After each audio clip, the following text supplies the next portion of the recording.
Selamat pagi, Assalamualaikum warahmatullahi wabarakatuh. Ya, saya awali pertemuan ini dengan ucapan Bismillahirrahmanirrahim. Salam sejahtera untuk Anda semua, dan terima kasih sudah menghadiri materi statistik bisnis. Sesi ini adalah kita memasuki sesi yang ketujuh, ya, dengan topik uji hipotesa sampel besar. Apa aja yang akan kita pelajari di sini, ya? Bagaimana pengertian, teori, dan kegunaan dari hipotesa atau pendugaan. Nah, pengertiannya hipotesa itu atau hipotesis, ya, itu adalah suatu pernyataan mengenai nilai suatu parameter populasi yang dimaksud untuk pengujian dan berguna untuk pengambilan keputusan.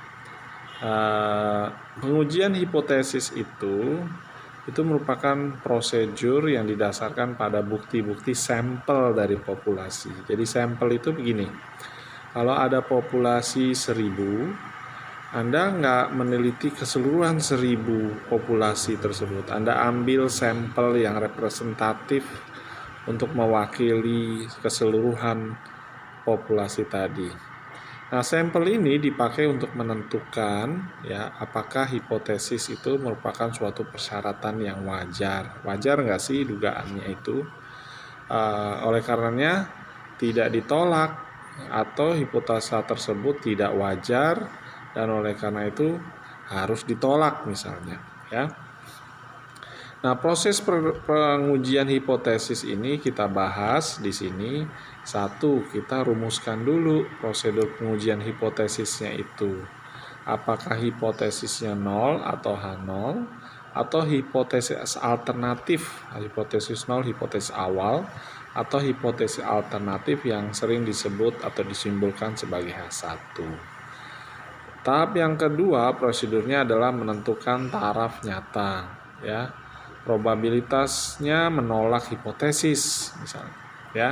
Tahap yang ketiga kita tentukan uji statistiknya. Alat uji statistik itu ada, bisa uji Z, uji T, uji F, ya, X square dan lain sebagainya, ya.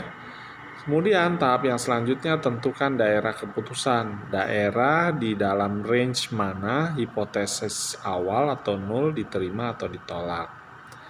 Nah, tahap yang berikutnya, yang terakhir, itu ambil keputusan. Yaitu kita menolak hipotesis awal atau menerima hipotesis awal tadi. Sebegitu sederhana, bukan? Nah, kita lanjut. Bagaimana dengan cara kita detailnya tadi penjelasannya. Kita bagaimana merumuskan hipotesis. Jadi kita buat hipotesis nol. Jadi suatu pernyataan mengenai nilai parameter populasi.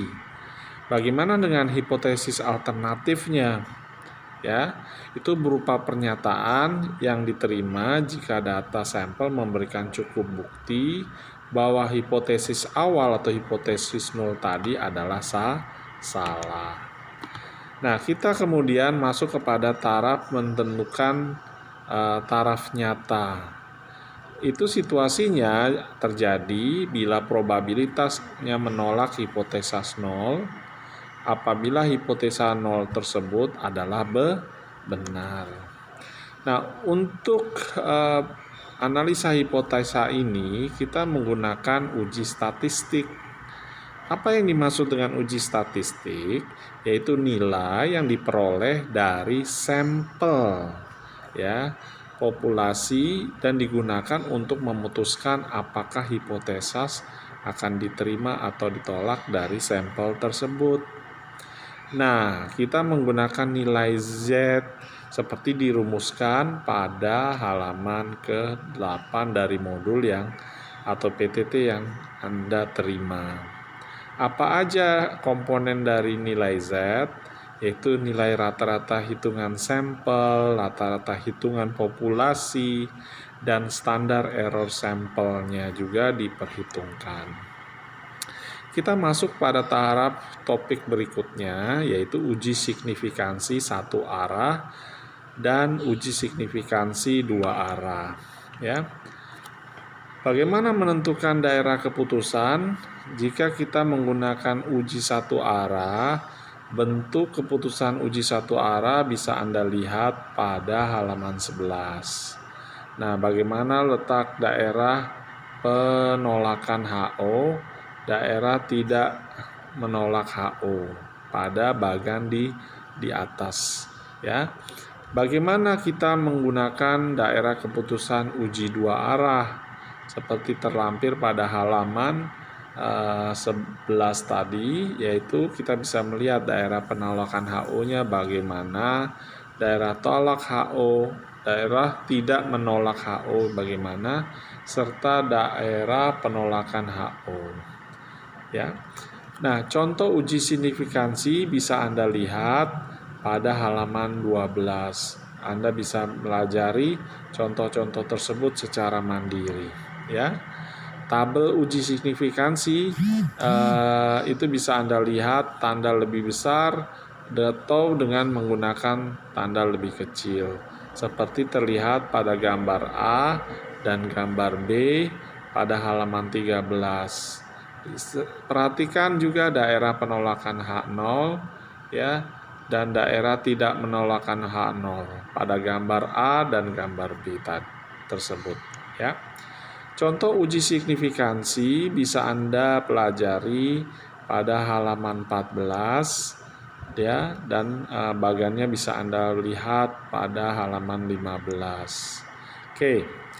Nah, selanjutnya kita masuk pada topik mengenai uji hipotesa rata-rata dan proporsi sampel yang besar.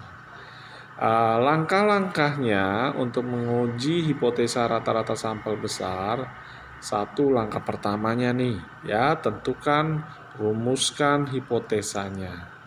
Langkah kedua, ya, beserta penjelasannya bisa Anda lakukan dengan menentukan taraf nyata. Langkah yang ketiga, lakukan uji statistik seperti yang saya sampaikan.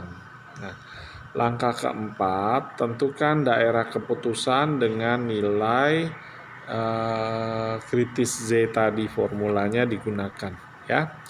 Langkah 5, Anda bisa mengambil keputusan apakah nilai uji J ternyata terletak pada daerah yang menolak H0, ya.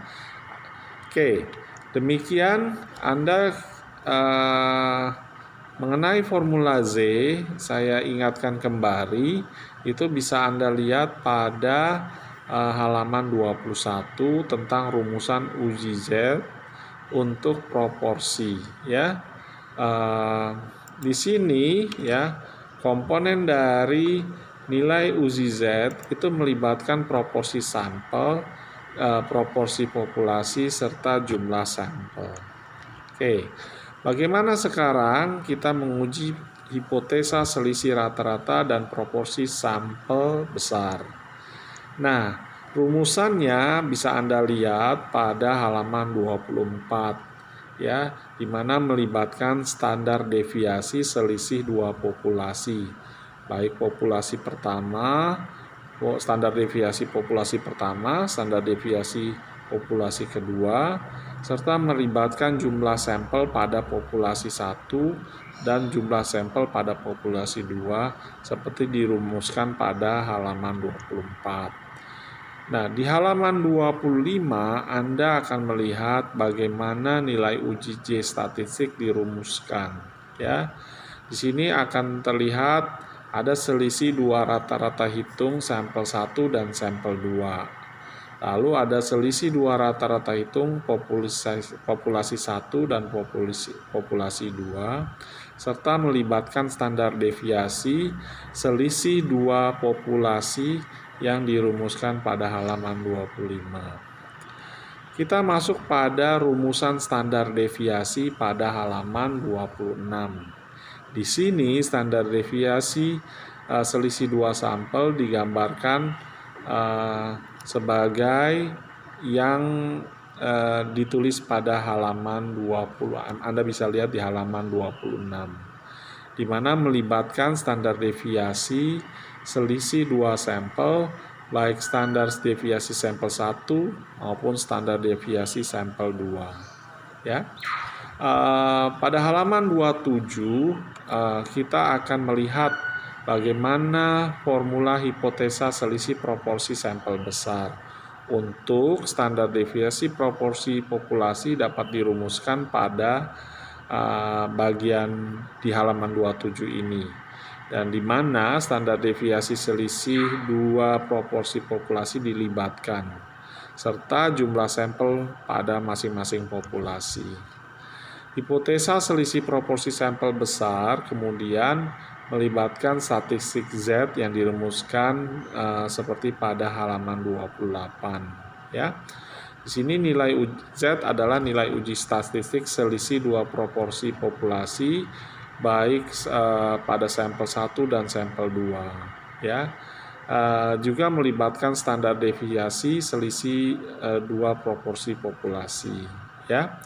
Formulanya bisa Anda lihat kembali pada halaman 28.